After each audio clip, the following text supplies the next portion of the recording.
escucha, nos estamos despidiendo otra vez. Antes de despedirnos, el mano a mano con el doctor Alberto Schiavarelli.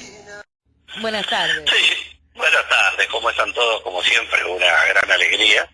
Sí, realmente lo de la primavera es un fenómeno maravilloso, ¿no? Uno ve las cosas crecer de un día para el otro, el florecer de un día para el otro. En fin, es una demostración que la vida siempre puede más, ¿no? Y hablando de la vida tiene que ver también con la salud, en el concepto integral de salud que hace años ya que se maneja internacionalmente y también en el país, y que es una forma de integralidad, de forma de posibilidad de vivir la vida, que no es solo la no enfermedad, ¿verdad? Lo que pasa es que hoy estamos todos inmersos en el concepto de salud vinculado a el COVID-19, es decir, se está saludable porque no se tiene el virus, aunque estamos teniendo en las últimas cifras que se acaban de dar, tanto a nivel internacional como nacional, que la disminución de las consultas oncológicas, por ejemplo, es uno de los temas dramáticos.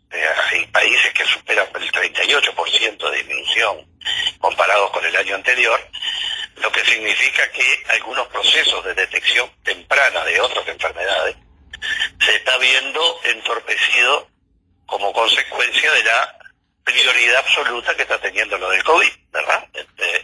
Lo mismo que cuando se habla de la disponibilidad de camas de los CTI, bueno, o la disponibilidad de hospitales en el mundo, de camas de hospitales, crece el tema de la internación domiciliaria, pero también se abrevian los tiempos de CTI, porque los CTI son camas que están ocupadas con las enfermedades que lo requieran. Y la disponibilidad de camas para el tema del COVID muchas veces termina afectando otros procesos, porque todo es de enfermedades, ¿eh? Es realmente un tema formidable. La BBC el otro día presentó un informe realmente interesante sobre estas interacciones. Y bueno, y yo creo que, como sucede en tantas responsabilidades de la vida, es muy difícil, dentro de lo que la ley y la Constitución autoriza, que uno en el ejercicio del gobierno, de las funciones públicas, o de cualquier actividad de la vida, a priori pueda decir yo tal cosa no voy a hacer. Es como si un director de un hospital dijera, mire, yo tales antibióticos no lo voy a utilizar, venga la infección que venga. En definitiva, uno puede tener un orden de prioridades, una especie de axiología, no de principios, sino de conductas, en cómo reaccionar o qué instrumentos utilizar en relación a la proporcionalidad del problema. Yo creo que la exhortación a la responsabilidad individual, que dicho sea de paso, vi una publicidad alemana que les recomiendo que lo busquen, yo la vi en YouTube, en que son dos personas, un hombre mayor, que dice, yo en el año 2020, y estoy hablando de un hombre que debe tener entre 70 y 80 años. Sí, yo la tengo. Bueno, es maravillosa, los amigos que la vean, porque él describe, y luego viene que es la esposa actualmente, que retrotrae en su convivencia de este tiempo de reclusión. La exhortación es fundamental, vienen tiempos muy complejos, y también es cierto que viene el verano, viene el carnaval, viene la primavera, viene el entusiasmo, la sangre que brulle. Entonces los encuentros personales son muy difíciles de controlar, pero no me refiero al control externo, sino también al autocontrol. Y bueno, lo único que no podemos es transar con que esto se transforme en Costa Rica, por poner un ejemplo, ¿verdad? Que en pocos días explotó, porque eso sí que es el único lujo que no nos podemos dar. Y realmente yo creo que la exhortación a la responsabilidad individual es un principio filosófico maravilloso en el que nos hemos formado la mayoría de los uruguayos. Por lo tanto, es una buena exhortación arrancar de nosotros mismos el compromiso de ser cuidadosos. Ahora, como Artigas nos enseñó que es muy veleidosa la probidad de los hombres, y solo el freno de la Constitución y la ley puede afirmarla, bueno, a la probidad, no a la veleidad. Entonces, me parece que es muy importante que a nivel de gobierno no se diga esto no se va a modificar pase lo que pase. De todos modos, si uno lee el entrelínea o el entrelineado de la declaración del presidente Lacalle, él dice: yo no voy a dar marcha atrás, pase lo que pase, porque exhortamos a la responsabilidad individual. Bueno, es de pensar, me hace acordar... La libertad responsable, de la cual... Libertad, esa es la palabra, la libertad responsable. Me hace acordar, bueno, es una cuestión como condicionada, ¿verdad? Si ustedes ejercen una libertad responsable, yo no tengo que dar marcha atrás. Pero digo que no voy a dar marcha atrás aunque cambie el aparato, el aparato de funcionamiento.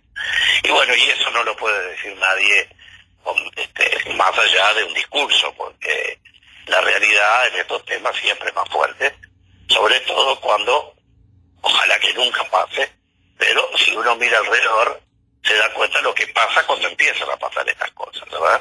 Entonces parece ser un no marcha atrás condicionado a que se cumpla la libertad responsable, que es, como digo, es un formidable principio filosófico, pero no puede ser la política de gobierno. Es como si también apostamos en otras materias donde hay infracciones, ¿no? Por poner el exceso de velocidad, por ejemplo, ¿verdad? E invoco a la libertad responsable para que nadie ande más ligero de lo que está permitido la velocidad, y por lo tanto no voy a aplicar nunca una multa, ¿verdad? Está bien, filosóficamente suena precioso, pero no da resultado en ninguna parte del mundo. Por lo tanto, si vamos a tener que dar marcha atrás en reducir ciertas cosas, la gente ni siquiera va a esperar que se lo imponga, porque el temor a la enfermedad y al contagio es mucho más serio. Dicho sea de paso, yo ayer escribí algo en las redes con un tema que desconozco, pero me preocupa el desconocerlo. Aquí se tomó una decisión que es la vuelta de los niños a clase. Ya no una parte de la clase unos días y el otro grupo dividido a la mitad otros días, sino que se rompió el distanciamiento, ese social famoso que estaba hablando, y los chiquitines vuelven a estar todos juntos en un salón, los 20, los 30, los que sean, la cantidad que esté ahí, con el docente durante muchas horas. Más allá de la ventilación, más allá de los tapabocas, todo lo que haya, estamos rompiendo algunos de los principios, porque además, según las edades, lo del tapaboca es un tema de relativa seguridad.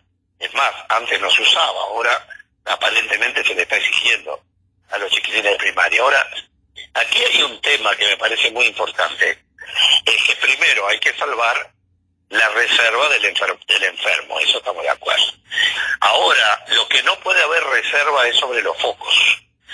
¿Qué quiero decir con esto? Si hay un docente enfermo de COVID y el grupo que ese docente tiene a su cargo está en un colegio público, privado, lo que ustedes quieran, no importa. Si ese docente da positivo al COVID y los alumnos de ese docente quedan en un tiempo de contralor a la espera de hacer un hisopado para ver cómo están, yo creo que tiene que ser público el hecho de que en tal colegio, en tal liceo, en tal escuela, surgió un foco a nivel de un grupo de tal año. Nada más que eso.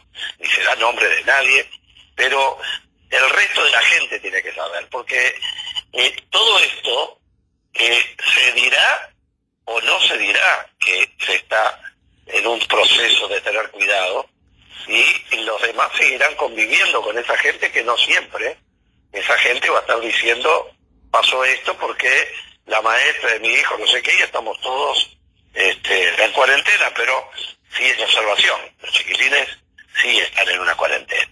Entonces digo, me parece muy importante, o debieran estar, sí me parece muy importante que se haga público los lugares donde se produce la detección de un foco o de un caso para el alerta de los demás. Hasta ahora he visto que han surgido nombres de instituciones, hasta la propia torre ejecutiva, dicho sea de paso, sí. La persona que está internada es una muy querida funcionaria del servicio civil, persona excelente, hacemos votos por su recuperación, una mujer encantadora, y una profesional muy dedicada a lo público.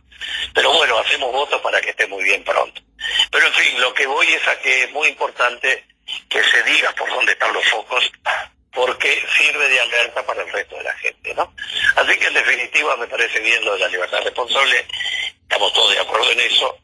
Obviamente no puede renunciarse a otros antibióticos sociales, porque es muy importante que todo esto esté manejado correctamente. Sin duda que en materia de concentración de gente, que se va a dar mucho ahora en el verano, no entiendo por qué Uruguay no va a utilizar ninguna pauta en las playas, por ejemplo. En otros países, en Europa, a pesar de que se le fue de las manos el problema, estaba reglamentada el distanciamiento social en la playa, incluso con una app que uno iba registrando dónde iba a estar para asegurar a los que iban nuevos qué tan ocupada estaba la playa donde no va a ir. Bueno, me parece que eso Uruguay debiera copiarlo, no cuesta demasiado. Y bueno, vienen tiempos de concentración de gente y hay que tratar de tener un equipo profesional que sobre todo esto maneje las cosas o cualquier tipo de acción que no sea solamente policial, ¿no? Pero bueno, eso es otro tema. Lo que es importante es que estamos de acuerdo que hay que cuidarse, estamos de acuerdo que hay que ser libre, porque la responsabilidad solo lo puede tener quien es libre, si no es solamente un obligado. Pero es posible que si esto va en la ruta que va, como lo dicen los propios integrantes del comité científico, bueno, terminemos con algunas medidas restrictivas que vayan imponiendo, lamentablemente, áreas donde la actividad baje de perfil, ¿no? Quería dejar dicho algo parecido a esto, Cris. Bueno, vamos avanzando por ahí.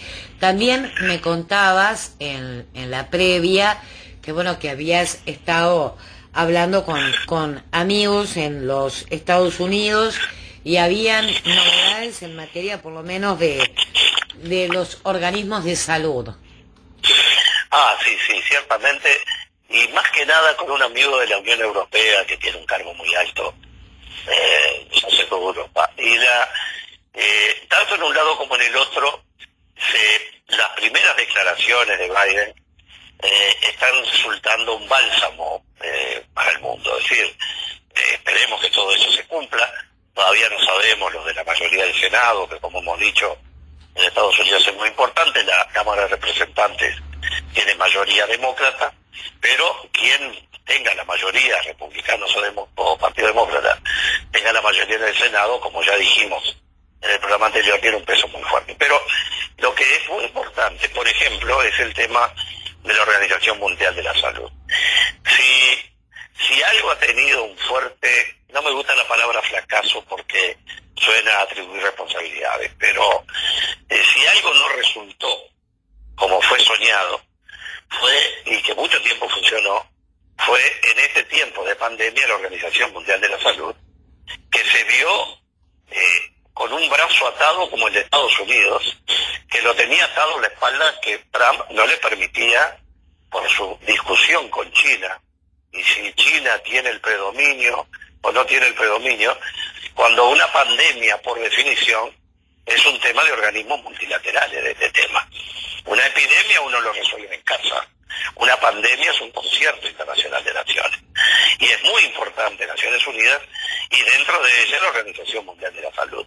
Bueno, hay un viento fresco en el sentido de que Biden entra con toda la fuerza de Estados Unidos a participar en la Organización Mundial de la Salud, porque es más, los pronósticos que uno espera que estén todos equivocados, obviamente, pero lo que se dice por allí, al año pasado, antes de la pandemia, hubieron 4.000 millones de tickets de viajes por avión que se vendieron en el mundo. No quiere decir personas, es decir, diferentes, capaz que muchos hicieron muchos viajes, pero para el caso son soportes transportistas de enfermedades y de virus de un lado hacia el otro, que es lo que importa, de un país hacia el otro. Por eso esta transmisión a velocidades enormes, porque claro, 4.000 millones de personas transportando un virus de una punta a la otra, no es poca cosa. Y bueno, lo que están en estos temas ya se van adelantando a decir que de las pandemias de distinta naturaleza, como ha pasado antes con el H1N1, etcétera, va a ser un fenómeno de frecuencia. Bueno, si son temas frecuentes y globales, es imprescindible una Organización Mundial de la Salud y sus áreas, como la Panamericana, como la Organización Panamericana de la Salud aquí en este hemisferio. Bueno, es muy importante que tengamos una capacidad de respuesta organizada y como corresponde en este tema, digo, ¿no? Así que es muy importante que Estados Unidos tenga el peso en esta materia, que es de primer nivel para toda esta calidad de cosas, digo. Así que estamos esperando que la participación de Estados Unidos termine con un fortalecimiento de la Organización Mundial de la Salud, que está necesitando de ese fortalecimiento y superar el debilitamiento, que es lo más grave, de la capacidad concertada de respuesta. Lo mismo pasa en otras áreas, el tema del medio ambiente, la separación o el alejamiento del cumplimiento de los estándares medioambientales que Trump decidió unilateralmente, nada menos que una de las potencias industriales más importantes del mundo.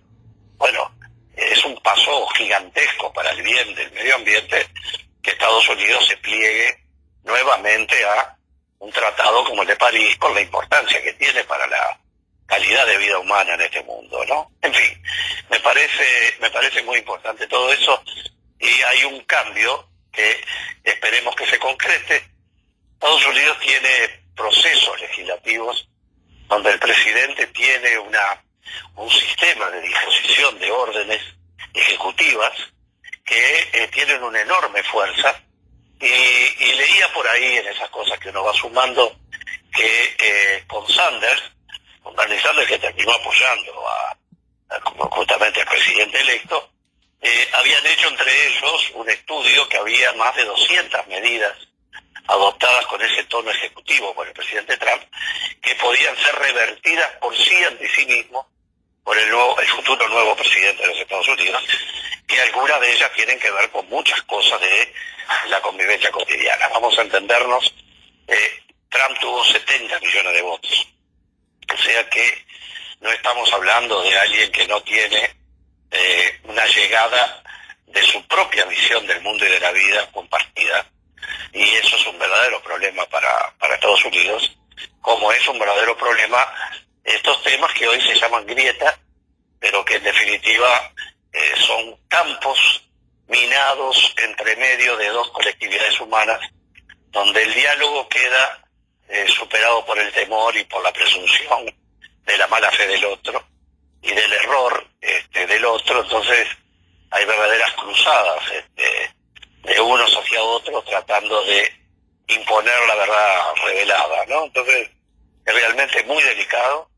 Andrés escribió un artículo muy interesante sobre el tema del voto latino.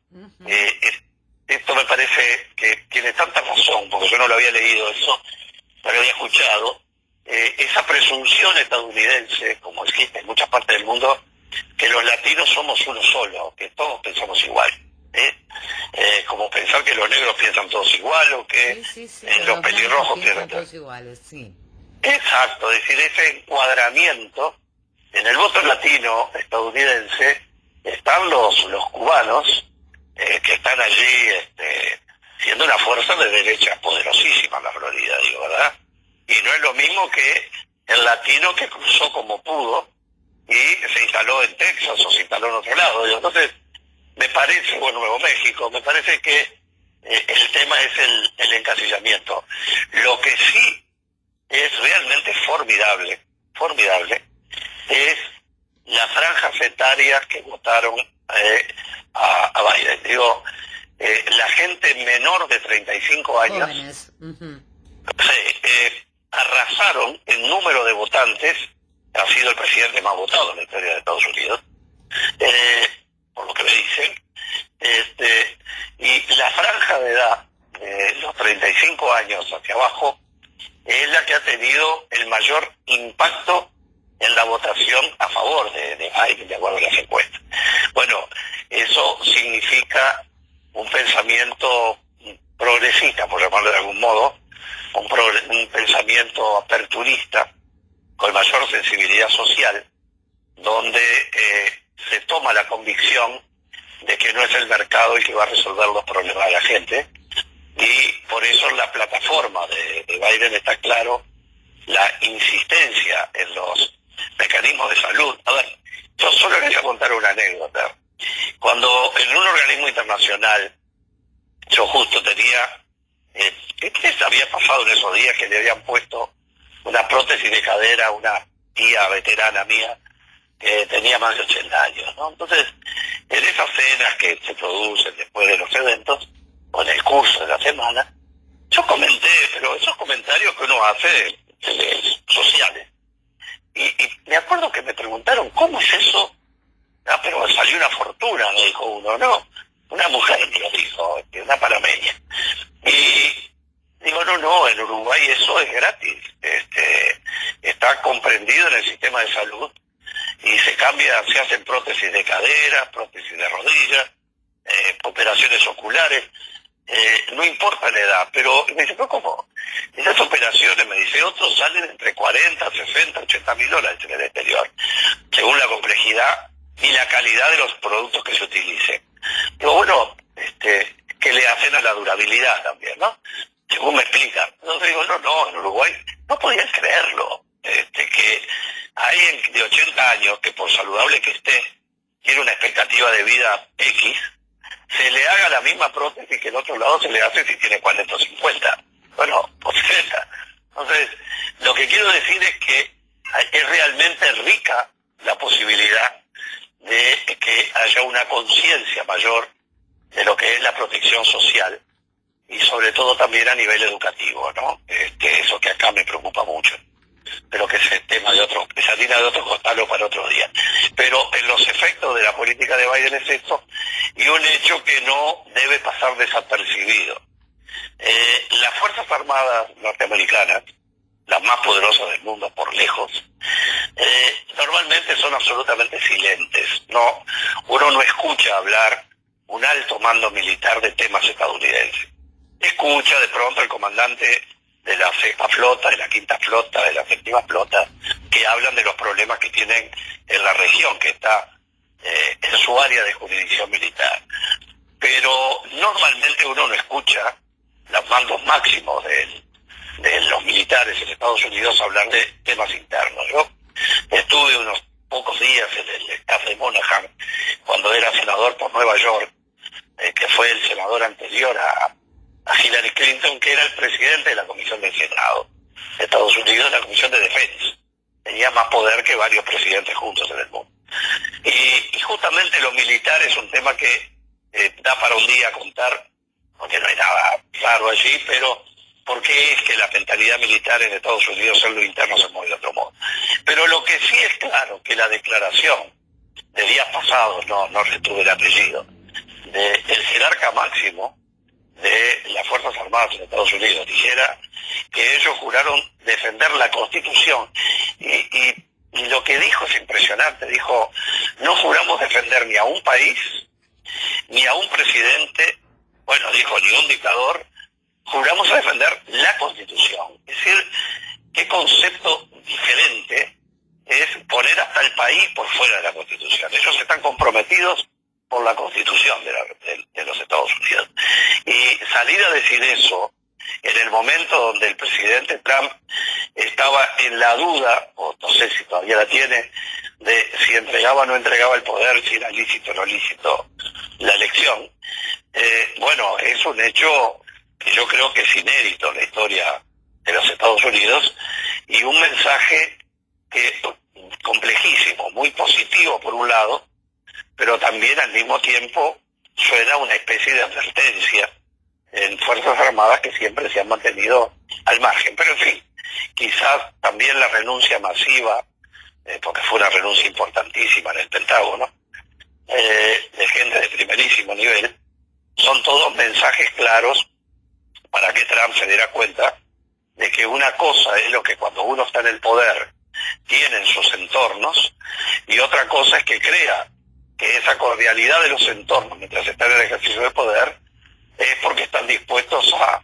hacer por uno lo que la ley no permite. Bueno, Alberto, te digo, gracias, fue así como un panorama amplio, apurados, pero te digo gracias por hoy y nos encontramos el próximo martes. El próximo martes con la alegría del reencuentro. Compartida, querido, hasta pronto.